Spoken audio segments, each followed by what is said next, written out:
জাতিসংঘের সাধারণ অধিবেশনে যোগ দিতে নিউ ইয়র্কের পথে প্রধান উপদেষ্টা। বাইডেনের সঙ্গে দ্বিপক্ষীয় বৈঠক হতে পারে কাল। বেতন ভাতা বৃদ্ধির দাবিতে গাজীপুরে আজও বিক্ষোভ করেছে পোশাক শ্রমিকরা। চরম ভোগান্তিতে অফিসগামী সহ কর্মস্থলে ছুটে চলা মানুষ। এবং অস্থিরতা আর আতঙ্ক কাটিয়ে স্বাভাবিক হচ্ছে পার্বত্য 2 জেলা। সড়ক অবরোধের শেষ দিন আজ। সাজেকে আটকা পড়েছে 1400 পর্যটক।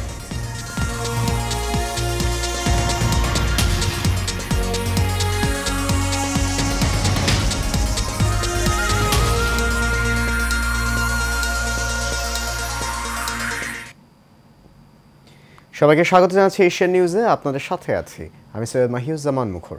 শুনছেন বিআরবি কেবল ইন্ডাস্ট্রিজ লিমিটেড সংবাদ শিরোনাম। যাচ্ছে পুরো খবরে। জাতিসংঘের ৭৯তম সাধারণ অধিবেশনে যোগ দিতে যুক্তরাষ্ট্রের পথে ডক্টর মোহাম্মদ ইউনূস। সকালে হযরত শাহজালাল আন্তর্জাতিক বিমানবন্দর থেকে তিনি নিউ ইয়র্কের উদ্দেশ্যে রওনা হন। এরই মধ্যে অধিবেশনের কার্যক্রম শুরু হয়েছে। বিশ্ব শান্তিতে নোবেল বিজয়ী ডক্টর মোহাম্মদ ইউনূস প্রথমবারের মতো বিশ্ব নেতাদের সামনে ভাষণ দেবেন।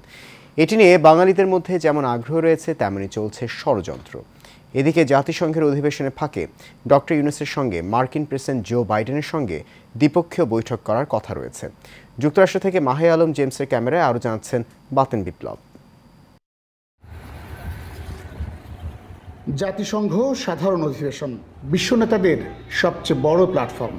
৭৯তম সাধারণ অধিবেশনে বাংলাদেশের অন্তর্বর্তীকালীন সরকার প্রধান ডক্টর ইউনূস ২৭ সেপ্টেম্বর ভাষণ দেবেন। এর আগে টেকসই উন্নয়ন লক্ষ্যমাত্রা থেকে শুরু করে বিশ্বের গুরুত্বপূর্ণ ইস্যুতে কথা বলবেন বিশ্ব নেতারা। এরই মধ্যেই শুরু হয়েছে অধিবেশনের নানা কার্যক্রম। তবে বাংলাদেশের অন্তর্বর্তীকালীন সরকার প্রধান এবারে বাংলাদেশের পক্ষ থেকে বিশ্ববাসীকে কী বার্তা দিবেন সেটি দেখার অপেক্ষায় ১৭ কোটি মানুষ। তবে বাংলাদেশের অন্তর্বর্তীকালীন সরকার প্রধান ডক্টর ইউনূসের এটি প্রথম রাষ্ট্রনায়ক হিসেবে অংশগ্রহণ। এবারে জাতিসংঘ অধিবেশনে বাংলাদেশের অংশগ্রহণ থাকছে কিনা সেটি নিয়ে সন্দেহ তৈরি করেছিল একটি কুচক্রী মহল। তবে জাতিসংঘ সদর দপ্তরে যখন লাল সবুজের পতাকা পতপত করে উঠছে, ঠিক তখন আর কোনো সন্দেহের অবকাশ নেই। একদিকে ধ্বংসপ্রাপ্ত অর্থনীতি, অন্যদিকে বিপুল সম্ভাবনার বাংলাদেশ, এই দুয়ের কেন্দ্রবিন্দু এখন বিশ্ব শান্তির অগ্রদূত ডক্টর মোহাম্মদ ইউনূস। অন্তর্বর্তীকালীন সরকারের এই প্রধান উপদেষ্টা জাতিসংঘে বিশ্ব নেতাদের সাথে বৈঠকে ঘুরে দাঁড়ানো বাংলাদেশকে আবারও নেতৃত্ব দিয়ে বিশ্বের দরবারে মাথা উঁচু করার জন্য কাজ করবেন, তেমনটাই প্রত্যাশা ১৭ কোটি বাঙালির। বাতেন বিপ্লব, এশিয়ান টেলিভিশন, জাতিসংঘ সদর দপ্তর, নিউ ইয়র্ক, যুক্তরাষ্ট্র। ছাত্র জনতার আন্দোলনে আহতদের চীনে নেয়ার প্রয়োজন হলে সেই ব্যবস্থা করা হবে বলে জানিয়েছেন বাংলাদেশে আসা চীনের ১০ সদস্যের বিশেষজ্ঞ চিকিৎসক দল। সকালে জাতীয় চক্ষু বিজ্ঞান ইনস্টিটিউট পরিদর্শন শেষে চীনা চিকিৎসক দল সাংবাদিকদের এই তথ্য জানায়। জাতীয় চক্ষু বিজ্ঞান ইনস্টিটিউট ও হাসপাতাল পরিদর্শনে যান চীনের বিশেষজ্ঞ চিকিৎসক দলটি। চক্ষু বিজ্ঞান ইনস্টিটিউটে ভর্তি ৪২ জন রোগীর শারীরিক অবস্থার খোঁজ খবর নেন তারা। এ সময় চিকিৎসক দলটি আহতদের চিকিৎসার সুযোগ সুবিধার বিষয়েও তথ্য নেন। আহতদের কাউকে দেশের বাইরে নিতে হলে তার প্রস্তুতিও রয়েছে তাদের।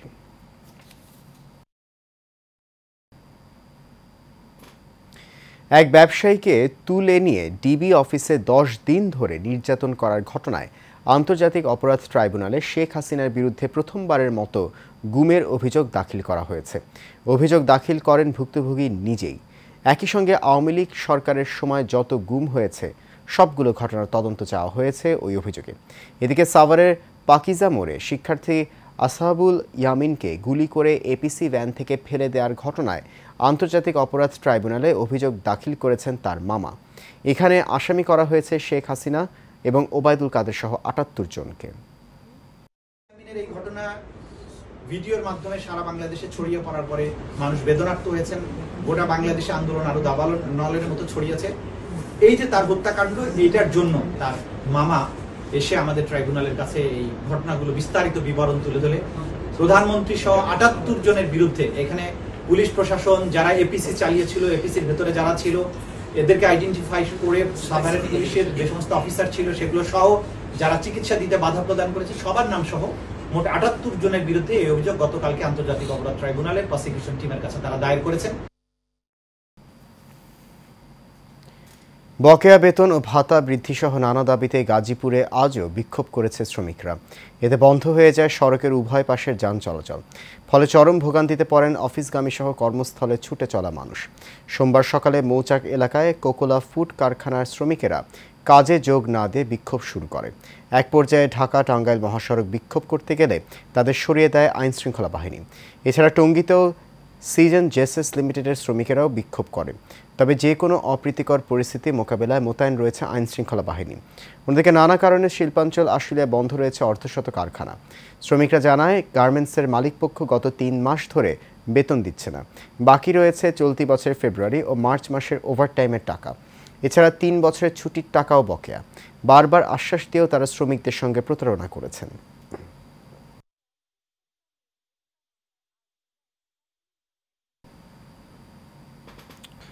খিলগাঁও ও উত্তরা থানার 2টি হত্যা মামলায় সাবেক আইনমন্ত্রী আনিসুল হক ও আইজিপি আবদুল্লাহ আল মামুনকে গ্রেফতার দেখিয়েছেন আদালত।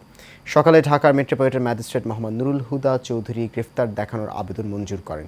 পুলিশ জানায়, খিলগাঁওয়ে হাফেজ জোবায়ের হত্যা মামলায় সাবেক আইনমন্ত্রী আনিসুল হক ও আইজিপি আবদুল্লাহ আল মামুনকে গ্রেফতার দেখানোর নির্দেশ দেওয়া হয়। এছাড়া উত্তরা পশ্চিম থানার মাওলানা সাদিকুল হত্যা মামলায় সাবেক আইজিপি আবদুল্লাহ আল মামুনকে গ্রেফতার দেখানোর নির্দেশ দিয়েছে আদালত। এদিকে শিক্ষার্থীদের উপর হামলা মামলায় সাবেক পরিকল্পনা মন্ত্রী এম এ মান্নানের জামিন নামঞ্জুর করেছেন আদালত।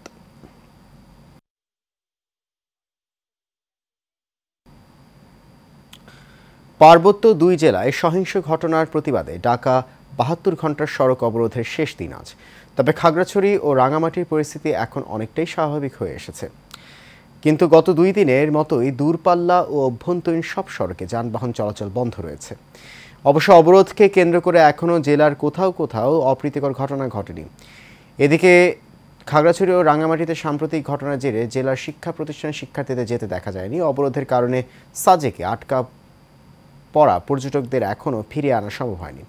সেখানে 1400 পর্যটক আটকে আছেন। অপরদিকে মামুন হত্যার ঘটনায় খাগড়াছড়ি সদর থানায় একটি হত্যা মামলা দায়ের করা হয়েছে। এর আগে গত 18 আগস্ট ভোরে জেলা সদরের শালবন এলাকার বাসিন্দা মোহাম্মদ মামুনকে চুরির অভিযোগ এনে পিটিয়ে হত্যা করা হয়।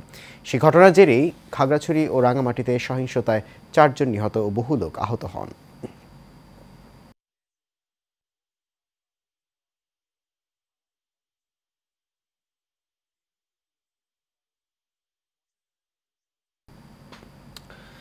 চুরি করতে দেখে ফেলার কারণেই খুন হয়েছে নটরডেম কলেজের স্টাফ লিপিকা গোমেজ।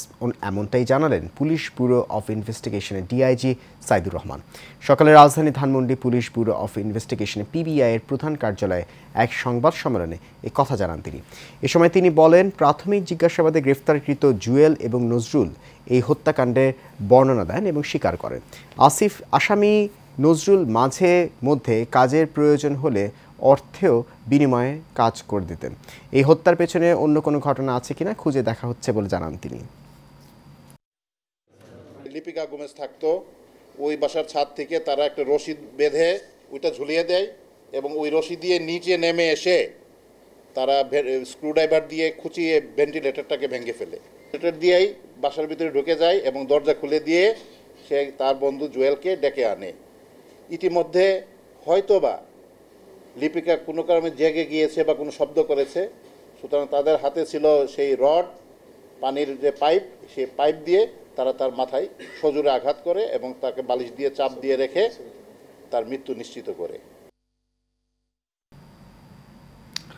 মোহাম্মদপুরে নাসির নামে রাজমিস্ত্রি খুনের সাথে জড়িত থাকার অভিযোগে মিরাজ মোল্লা নামে একজনকে গ্রেফতার করেছে পুলিশ।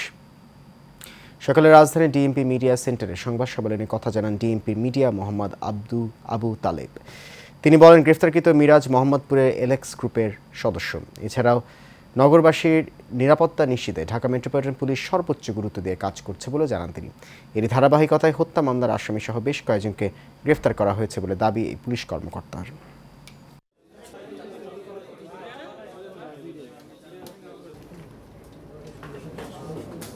একটা মোটরসাইকেলে 2 জন যাত্রী ছিলেন, তাদের উপরে কিছু অজ্ঞাতনামা আসামি অতর্কিত হামলা চালায় এবং হামলা চালিয়ে একজন খুব গুরুতর জখম হয়। তাকে পরবর্তীতে হাসপাতালে প্রেরণ করা হলে রাত্রে প্রায় আপনার 2টার দিকে তিনি মারা যান।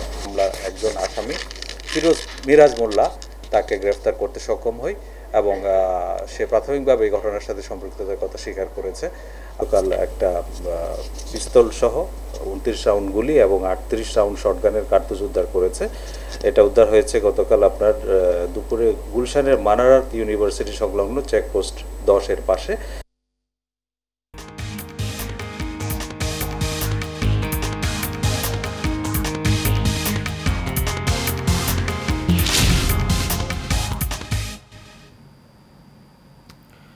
এবার আন্তর্জাতিক প্রসঙ্গ। শ্রীলঙ্কায় প্রেসিডেন্ট নির্বাচনে জয় পেয়েছেন মার্কসপন্থী প্রার্থী অনুরা কুমারা দিশানায়কে। আজ শপথ নিলেন তিনি। দ্বিতীয় দফায় ভোট গণনা শেষে দেশটির নির্বাচন কমিশন অনুরাকে বিজয়ী ঘোষণা করেছে। শোচনীয় পরাজয় হয়েছে বর্তমান প্রেসিডেন্ট রনিল বিক্রমাসিংহের। শ্রীলঙ্কার বিদ্যমান আইন অনুযায়ী দেশটির প্রেসিডেন্ট নির্বাচিত হতে হলে 50% বেশি ভোট পেতে হবে। কোনো প্রার্থীকে অর্ধেকের বেশি ভোট না পেলে ভোটারদের পছন্দক্রম অনুযায়ী দ্বিতীয় দফায় ভোট গণনা করতে হবে। সেই হিসেবে প্রথম দফার ভোট গণনায় কোনো প্রার্থী 50% বেশি ভোট না পাওয়ায় দ্বিতীয় দফায় ভোট গণনা শুরু করে দেশটির নির্বাচন কমিশন। নির্বাচন কমিশনের পক্ষ থেকে জানানো হয়, দেশটির 1,71,00,000 ভোটারের মধ্যে ভোটাধিকার প্রয়োগ করেন 70% ভোটার।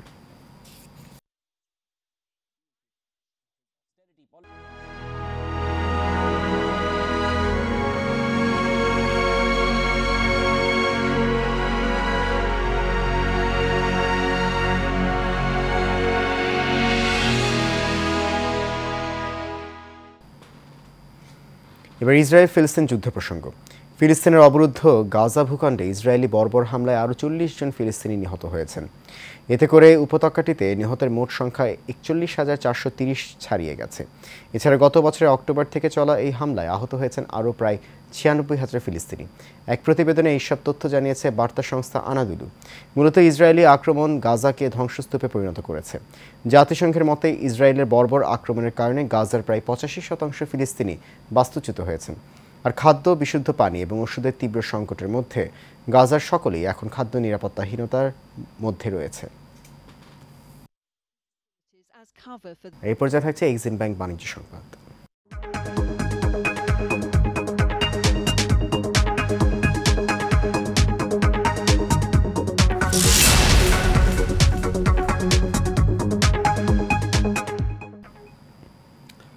কুড়িগ্রামের ফুলবাড়িতে বিরল প্রজাতির কাইজেলিয়া গাছের চারা উৎপাদন করে আলোড়ন সৃষ্টি করেছেন কৃষক রমণীকান্ত রায়।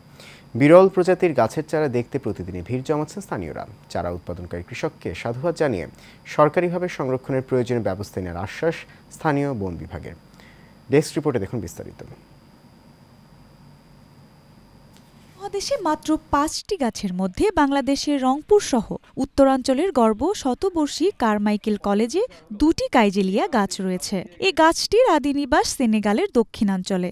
আলসার, সিফিলিস, সর্পদংশনের ওষুধ, বাত, ছত্রাক দমন, চর্মরোগ, মেয়েদের প্রসাধনী সামগ্রী, এমনকি ক্যান্সারের চিকিৎসায় প্রক্রিয়াজাতের মাধ্যমে বহুল ব্যবহৃত হতে পারে বলে জানা গেছে।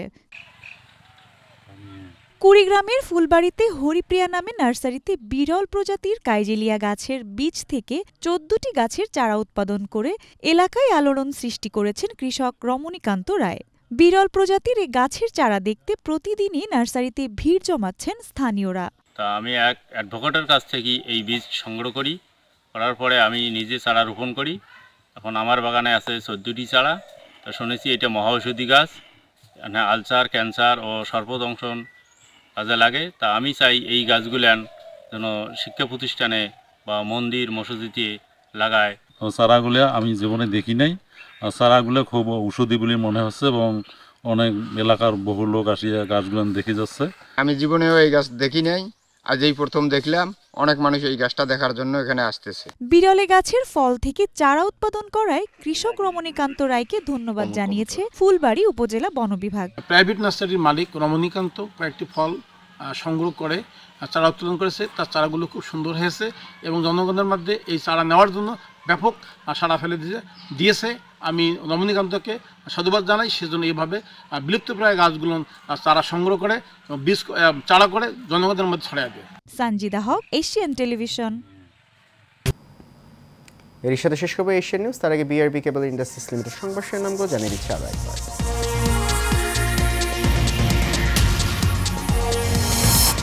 জাতিসংঘের সাধারণ অধিবেশনে যোগ দিতে নিউ ইয়র্কের পথে প্রধান উপদেষ্টা, বাইডেনের সঙ্গে দ্বিপক্ষীয় বৈঠক হতে পারে কাল। বেতন ভাতা বৃদ্ধির দাবিতে গাজীপুরে আজও বিক্ষোভ করেছে পোশাক শ্রমিকরা। চরম ভোগান্তিতে অফিসগামী সহ কর্মস্থলে ছুটে চলা মানুষ। এবং অস্থিরতা আর আতঙ্ক কাটিয়ে স্বাভাবিক হচ্ছে পার্বত্য 2 জেলা। সড়ক অবরোধের শেষ দিন আজ, সাজেকে আটকা পড়েছে 1400 পর্যটক।